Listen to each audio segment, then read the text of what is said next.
Hi, my name is Lilia Cristante, and this is my honors project for the class. I'm going to be talking about mirror neurons and more specifically what they mean in our social lives and our social cognition and everyday life. So first, what are mirror neurons? They are neurons present throughout the motor systems in the brain, which are the premotor cortex, the supplementary motor cortex, somatosensory cortex, and the parietal cortex. And they also have been found in areas associated with language, empathy, and pain. They are shown to be active both when you are performing a motor function and when we are observing a similar motor function or the same one that another individual is doing. And this can be shown through fMRI studies, but it's not just when we're observing motor actions, it can be more than that. So a little bit from the course materials, we read an article called A Revealing Reflection, which talks about the raisin incident, which is when scientists were studying monkeys and their motor areas in their brain that were activated when they were picking up various objects. They incidentally saw the same motor areas activated when this monkey observed a scientist picking up a raisin that he had just picked up. And this Nova Science video that we also watched in the course talks about the same thing with the peanut, same brain areas, and thus mirror neurons were named and discovered. But how do they affect us socially? We see how they are active in motor areas, but they can help us to interpret facial expressions, which allows for a better understanding of others and others' intentions as well. When we view another person smiling or that's sad, has a sad facial expression, we can feel that because of our working mirror neuron system and thus empathy. Empathy is, by definition, being able to feel what others are feeling, and this is possible through mirror neurons. They can also protect us if you see an angry facial expression or something violent, you stay away. You have the ability to feel that that is not good and you can stay away. We can also understand someone's intent. Studies have shown that even when you're reaching, when you view someone, or most of the studies have been done with monkeys, when monkeys view someone reaching and they don't clean up a spill, but they reached for it, the monkey can understand that that's what that person was doing. And mirror neurons are also effective in observational learning, which happens a lot at young ages. We see this when you're clapping in front of a baby and they imitate you. That is observational learning, and that's how we teach small children to do a lot of things. So some additional research I found is that areas containing mirror neurons overlap with areas in the brain associated with self-recognition. And through understanding of self, mirror neurons enable us to understand actions and mental states of others. And so in a way, this article talks about how mirror neurons function as bridges between ourself and others. And also, another article talked about the reward system and the influence it has on the mirror neuron system. And this showed that the presence or absence of a reward, it can influence the excitability of mirror neurons. If there is thought to be a higher reward, there will be more activity in the mirror neuron system.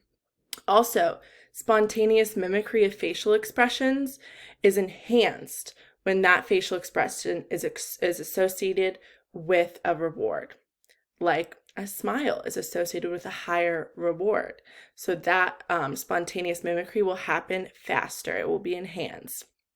And one last thing is that a difference in mirror neuron system activity is seen whether you are observing someone that's in your group or someone that is out of your group, which shows interpersonal liking. It has an effect on the activity in our mirror neuron system. So we show that interpersonal connection. So what about dysfunction and how this affects social interactions? A hugely talked about disorder is autism. And studies have shown that in autistic individuals, the mirror neuron system is slower and it is weaker, which makes sense because people with autism all throughout the spectrum have difficulty reading emotions and difficulty in social situations. So this correlates with a decreased activity in the mirror neuron system. They do not have the ability that someone else does to accurately feel what someone else is feeling because it's just slower and weaker. It's not that they don't have mirror neurons, the system as a whole just works slower. And a new one I found is psychopaths. Lots of research has been done on psychopaths and their empathy, and newer research is coming out about mirror neurons in psychopaths. So one study found that the mirror neuron system, the excitability was reduced when watching someone experience pain. So they had these psychopaths watch someone else be poked with a needle, and compared to the control group, compared to non-psychopathic people, they had reduced excitability in this system. So they essentially did not feel someone else's pain. And this switch I'm talking about here is that when being told to feel empathy by an instructor or by a scientist, they can. And you can see that in the fMRI, that those brain regions are activated. When they are not told to feel empathy, they're not.